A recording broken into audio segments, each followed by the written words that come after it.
सुना है, लेकिन ये हमारा सौभाग्य है कि भिक्षु जी बड़े खुश हो रहे होंगे कि इनकी बिटिया उनके कार्यक्रम का संचालन कर रही है।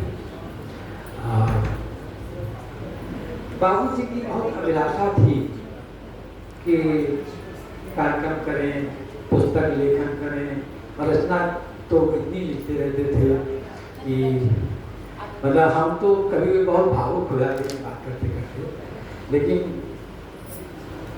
कभी वो सामने नहीं आ पाए। इस बात को हम जरूर कहते हैं कि किन्हीं परिस्थितियों के कारण, अपरिहार्य कारण परिवार में होते हैं, तो उनके लिए हम जब भी कुछ करते हैं तो हम एक दो शब्द यही बोलते हैं कि एक लंबी प्रतीक्षा पूज्य पिताजी की इच्छा, मंच उनका सजाया, आशीष सबका पाया, मैं धन्य हुआ, मैं धन्य हुआ। करूं अभिनंदन और वंदन सभी का, करूं अभिनंदन और वंदन, भर माथे रोली चंदन, आज भूला नहीं समाया, मैं धन्य हुआ, मैं धन्य हुआ। जहाँ तक है कि मैं कभी अपने आप को कभी नहीं मानता हूँ, क्योंकि बाबू जी के जो गिरा हुआ प्रसाद है वो माथे लगाता हूँ और कुछ लिख पाता हूँ, तो हम तो ये कहते हैं कि भाई मैं कवि नहीं, ये सच है, बिल्कुल खुले आम स्वीकार करते हैं कि मैं कवि नहीं, मैं कवि नहीं, ये सच है, योग्य आप सर नहीं, ये सच है, आशीष उनका जो पाया, हाथ सर पे जो आया, मैं धन्य हुआ, मैं धन्य हुआ। बाबू जी को प्रणाम करते हुए मैं स्मारका की बात करता हूँ कि बाबू जी के लिखे हुए डायरी के पन्ने, छोटी छोटी चिट कागज के टुकड़े जो अब इधर उधर बिखर रहे थे, उनको मैंने सहेजा, एक बक्सा बनाया उनके लिए हमने, उसको मैं दो चार रचनाएं करके अभी स्मारका में प्रकाशित कराने का प्रयास करता हूँ। इस पत्रिका में भी 15-20 रचनाएं की हैं और इतनी अस्पष्ट होती हैं कभी कभी कि उसको जोड़ना तोड़ना भी कठिन हो जाता है, क्योंकि काफी पुरानी बात हो गई। बाबू जी को गए हुए 25 साल हो गए, लेकिन उनको हम गया नहीं मानते हैं, बस उनको हम कभी भी अभी अपने मन से हमने कभी अलग नहीं कर पाए हैं, क्योंकि उनके साथ मैंने इतना समय गुजारा है कि एक समय ऐसा था जब बाबूजी की अकेली संतान हुआ करते थे हम, और हमारे भाई बहन हमसे 10 साल बाद आए हैं, 15 साल बाद आए हैं, तो उस समय बाबूजी की बेचैनी, विकलता, विवशता, जो भी रात देखा, जो भी उनकी समस्याएं थी और समस्याओं को दूर करने का उनका ढंग, उसको मैंने आत्मसात किया, उसी के सहारे हम अपनी जिंदगी को चलाने का प्रयास कर रहे हैं। और स्मारिका का उद्देश्य हमारा यही है कि उनके कुछ रचनाएं हमारे साथी पाठकों के बीच में पहुँचे, जो बक्से में बंद हैं या कागजों के ढेर में बंद हैं, वो धीरे धीरे करके आपके सामने।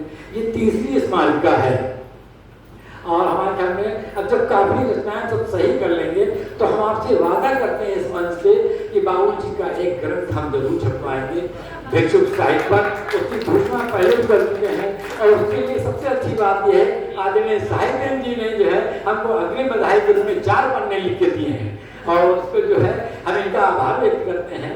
और इस स्मारिका में 2 हमारे साहित्य जी के कमेंट भी है, इसमें हमको आशीर्वाद किया है और भी सही श्रेष्ठ लोगों का आशीर्वाद है। इसमें सिर्फ इसका उद्देश्य ये है कि हमारे बाबूजी हमारे सामने आए, समाज में आए, साहित्य समाज में आए। एक समय ऐसा था कि साहित्य समाज ने उनको विसरा दिया था, लगभग विसरा दिया था। उनके साथ के लोग जो उनके द्वारा सिखाए गए थे वो भी उनको नहीं ध्यान कर पा रहे थे। मैं उनको बुरा तो नहीं कह रहा हूँ, लेकिन इस समय की बलिहारी है, जो आदमी आगे बढ़ता है तो पीछे देखना छोड़ देता है और ये सच्चाई है। लेकिन हम कोशिश कर रहे हैं और बाबूजी का आशीर्वाद रहा तो हम इसको आगे बढ़ाएंगे। और इसके साथ हमने एक सुप्रभाती लिखी। हमारे पिताजी बहुत संस्कार हमको सिखाते थे, बहुत अच्छी बातें सिखाते थे। वो सुबह उठ करके हमको प्रातः वंदन करना सिखाते थे, बड़ों को सम्मान करना सिखाते थे। तो हम लोग तो उनके चरण स्पर्श करके ही सुबह या दिन का शुरुआत करते थे।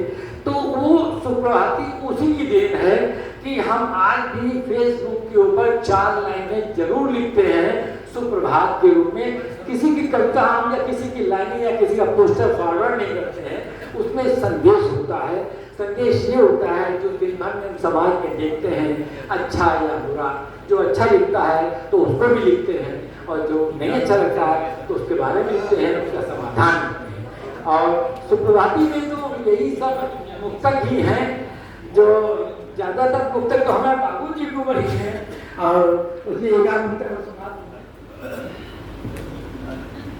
आदरणीय अंता जी का आदेश है और उसका क्यों नहीं पालन करेंगे हम, लेकिन इतने बड़े कवि हम हैं नहीं। तो एक मुक्तक है इसमें, पिता का प्यार जीते जी नजर बिल्कुल नहीं आता, पिता का प्यार जीते जी नजर बिल्कुल नहीं आता, समझ में प्यार ये आता पिता जब ना है दिखलाता। जब पिता ही नहीं रहते तब उनका प्यार समझ में आता है। न जाने क्यों झलकती ना दया प्रभु की पिता रूपी। पिता जो है प्रभु की बहुत बड़ी दया है, वो हमारा पालनहार तो है ही, हमारा जन्मदाता है, हमको संसार में लाया है, तो उसी को हमने लिखने का प्रयास किया है। न जाने क्यों झलकती ना दया प्रभु की पिता रूपी, सदा है साथ में रहता कठिन संकट जो पड़ जाता। हर संकट में बाबूजी हमारे साथ रहते हैं और उसी के आधार पे हम ये रचनाएं भी करते हैं। और एक मुक्तक तो हम इसी का बोल देते हैं सही कि सुनो विश्वास ये मेरा, सुनो विश्वास ये मेरा पिताजी सूर्य सम होते, सुनो विश्वास ये मेरा पिताजी सूर्य सम होते, संकट हो या दुविधा में सहायक ईश से होते। जनक जैसे भी हो चाहे, जनक जैसे भी हो चाहे, देते शक्ति और ऊर्जा, सुगरो मान दे प्यारों पिता संतान संग होते, पिता संतान संग होते। हम अपने बाबूजी को हम बहुत आभारी हैं उनके, वो हमारे पिता भी हैं, हमारे गुरु भी हैं, हमारे ईश्वर हैं। और इसके साथ में एक छोटा सा वो हम बोल देते हैं, लद्दाख यात्रा हम किताब की है, प्रेरणा जिसे की है। हम अभी लद्दाख गए थे, लेह लद्दाख का लेह लद्दाख गए थे, तो वहाँ की ध्रुव पर्वत श्रेणियाँ देखी, दर्रे देखे, खंडा उड़ियांगला, पता क्या क्या नाम है उनके। तो हम काफ़ी ऊंचाई पे गए। हमारे उपेंद्र वाजपेयी जी यहाँ बैठे हुए हैं, अरे वाह, हम ये हमारे साथ में कहते ये पर्वतारोही हैं और ये हमको हमारा मार्गदर्शन कर रहे थे। और इनकी संरक्षण में हम कहते ये हमसे 12 साल बड़े हैं, ये हमसे 12 साल बड़े हैं और ये 79 ईयर्स ओल्ड यंग मैन। तो लद्दाख यात्रा में जब काफ़ी ऊंचाई हो गई थी, वहाँ पे ऑक्सीजन की कमी हो गई थी, तो उस ऑक्सीजन की कमी में हमारा स्वास्थ्य बिगड़ गया था। अब बहुत ज़्यादा बिगड़ गया था, तो हमको सीधे वहाँ से ले आना था, करीब 350 किलोमीटर नीचे, और दूर यात्राएँ थी, रास्ते थे। तो वहाँ पे हमारे ड्राइवर नोरबू जी थे, वो हमको किसी भी कीमत में 4.5-5 घंटे में ले नोरबू अस्पताल में ला करके रखा उन्होंने। और वहाँ इतनी सुविधा मिली, डॉक्टरों ने इस तरह से हमको ठीक किया है या इलाज किया है जैसे अपने परिवार का कोई सदस्य होता है। हम उससे बड़े अभिभूत हो गए, बहुत कृतज्ञ हैं उन लोगों के। और इसके साथ में हमने ये भी देखा कि लद्दाख में अगर पहाड़ी यात्रा देखो, पेंगोंग झील देखो, तो साथ में ये वहाँ की चिकित्सा सुविधा भी देखो कि कितनी अच्छी सुविधा है कि आदमी अगर ये लखनऊ में या उत्तर प्रदेश में ही कहीं होता तो निश्चित रूप से उसको ऑक्सीजन ही नहीं मिलती। हमको 6 सिलेंडर ऑक्सीजन लगी है और गाड़ी में हमारा सिलेंडर बांधा गया है। हर प्राइमरी हेल्थ सेंटर से हमको सिलेंडर दिया गया है और बिना किसी नाम पते के, बिना किसी चार्ज के, 10 पैसे का सिक्का भी हमारा वहाँ खर्च नहीं हुआ चिकित्सा। ये बहुत बड़ी बात है। और ये हमारे ख्याल में ये हमारे आदरणीय यशस्वी प्रधानमंत्री की योजना है या जो भी समझिए सरकार की योजना है, जो वहाँ पे पहाड़ी क्षेत्रों में इतनी अच्छी चिकित्सा व्यवस्था दे रखी है, जहाँ भी सब चीज़ मिलना मुश्किल है, खाना, राशन, पानी, सब चीज़ कुछ नहीं मिलना सभी मुश्किल है।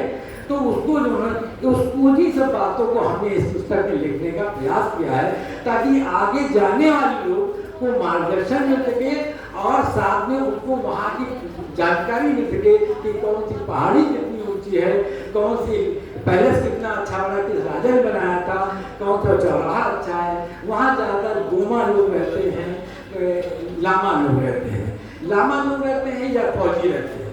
फौजियों के लिए वहाँ पे इतना काम किया गया है जिसको देख के हम बहुत आश्चर्यचकित हुए कि वास्तव में फौजियों को सलाम करने की जगह तो वहीं पे है। अच्छा सलाम रिजामुल्ला में उनका वार मेमोरियल बना हुआ है। कारगिल में 527 लोग जो भी शहीद हुए थे सबके चित्र लगे हुए हैं, और सिर्फ 62 का युद्ध हुआ था उसका पूरा विवरण वहाँ पे है। वहाँ मेजर शैतान सिंह जिन्होंने 1300 आदमियों को 1300 आदमी से लुहा लिया था, और खाली 14 लोग बचे थे, उनके 1300 आदमी मारे थे। मतलब उन सब चीज़ों को दिखा करके हमको जो है हमारे भारत से परिचय कराया, हमारी सेना का शौर्य का परिचय कराया। और हम इस बात के लिए अपनी सेना का भी नमन करते हैं और भारत के यशस्वी प्रधानमंत्री जी का भी नमन करते हैं। और हमने इसमें एक मार्गदर्शन देने का प्रयास किया है ताकि जो है किसी को वहाँ जाने में असुविधा न हो। और उसके साथ ही हम अपना उद्बोधन पुस्तकों पर समाप्त करते हैं। और आगे हमारे पास मंच पे सुनने वाले बहुत लोग हैं, हम ही बोलते रहेंगे तो बोलने के लिए बहुत है। लेकिन बहुत बहुत धन्यवाद, बहुत बहुत आभार, बहुत बहुत धन्यवाद।